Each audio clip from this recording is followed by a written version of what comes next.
रंगभरनी एकादशी, जिसको आंवल की एकादशी भी कहा जाता है, फाल्गुन मास की शुक्ल पक्ष की एकादशी। चारों ओर होली के रंगों की आहट, मंदिरों में घंटों की मधुर ध्वनि और काशी नगरी में गूंजता हुआ हर हर महादेव का जय घोष।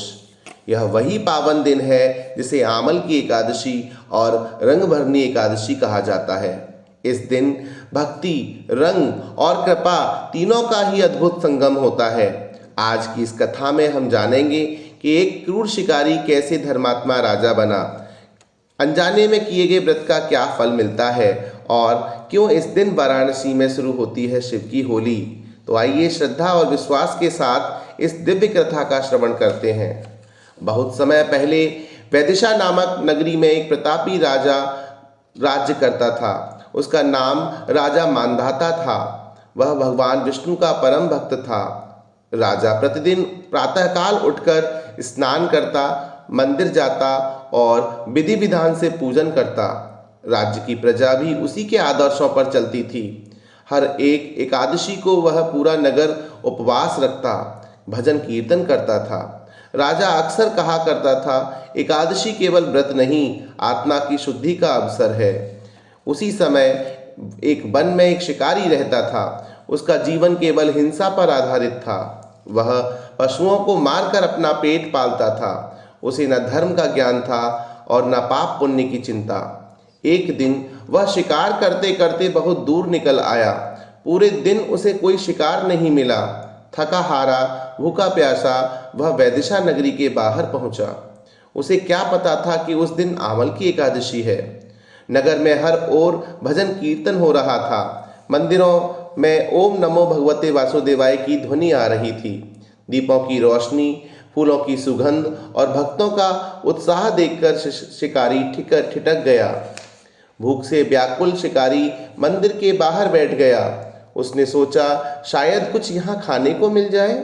लेकिन उस दिन किसी ने भी अन्न ग्रहण नहीं किया था। सब उपवास में थे। थका हुआ शिकारी वहीं बैठकर भजन सुनने लगा। धीरे धीरे उसकी आंखें बंद हो गईं। उसने पूरा दिन और पूरी रात बिना अन्न के बिताई। अनजाने में ही उसने एकादशी का व्रत कर लिया।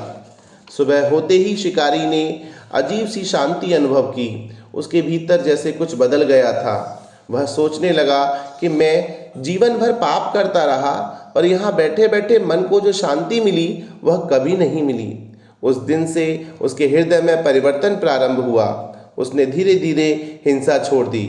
कुछ वर्षों बाद उसकी मृत्यु हो गई। जब यमदूत उसे लेने आए तो चित्रगुप्त ने उसके कर्मों का लेखा जोखा देखा। पाप तो बहुत थे, पर एक दिन का एकादशी व्रत सब पर भारी पड़ गया। भगवान विष्णु के दूत प्रकट हुए और बोले, इसने आंवल की एकादशी का व्रत किया है, इसे स्वर्ग का अधिकार है। वह उत्तम लोक में गया तथा अगले जन्म में वही शिकारी एक महान और धर्मप्रिय राजा के रूप में जन्मा। उसे बचपन से ही भगवान के प्रति प्रेम था। वह हर एकादशी का व्रत रखता और प्रजा को भी प्रेरित करता था। इस प्रकार एक अनजाने व्रत ने उसका जीवन ही बदल दिया। आइए अब कथा का दूसरा प्रसंग सुनते हैं। कहा जाता है कि इसी दिन भगवान शिव माता पार्वती का गौना कराकर काशी लाए थे। काशी विश्वनाथ मंदिर में इस दिन से होली उत्सव का आरंभ होता है। मान्यता है कि बाबा विश्वनाथ ने पहली बार माता पार्वती के साथ रंगों की होली खेली। माता पार्वती के मुख पर जब गुलाल लगा तो पूरा काशी नगरी हर हर महादेव से गूंज उठा। तभी से इस एकादशी को रंगभरनी एकादशी कहा जाता है। इस दिन वाराणसी में विशेष शोभा यात्रा निकलती है। बाबा विश्वनाथ का श्रृंगार किया जाता है। गुलाल और फूलों से पूरा मंदिर सजाया जाता है। भक्त रंग अर्पित करते हैं और मानते हैं कि इस दिन शिव स्वयं भक्तों के साथ होली खेलते हैं। तो आइए जानते हैं इस व्रत की विधि और उसका महत्व क्या है। प्रातः स्नान करके भगवान विष्णु की पूजा हमें करनी चाहिए। उस दिन पूरे दिन फलाहार या फिर निर्जल व्रत रखना चाहिए। रात्रि में जागरण करना चाहिए तथा द्वादशी को दान पुण्य करना चाहिए। इस व्रत के करने से हमारे पापों का नाश होता है, हमें मोक्ष की प्राप्ति होती है और हमारे घर में सुख और समृद्धि आती है। इस कथा से हमें 3 शिक्षाएं मिलती हैं।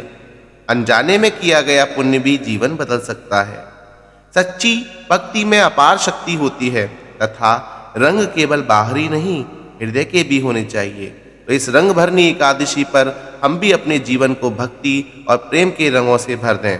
अगर आपको यह कथा पसंद आई हो तो वीडियो को लाइक करें, शेयर करें और चैनल को सब्सक्राइब करें। हर हर महादेव, हर हर महादेव। जय श्री हरि विष्णु, जय श्री हरि विष्णु।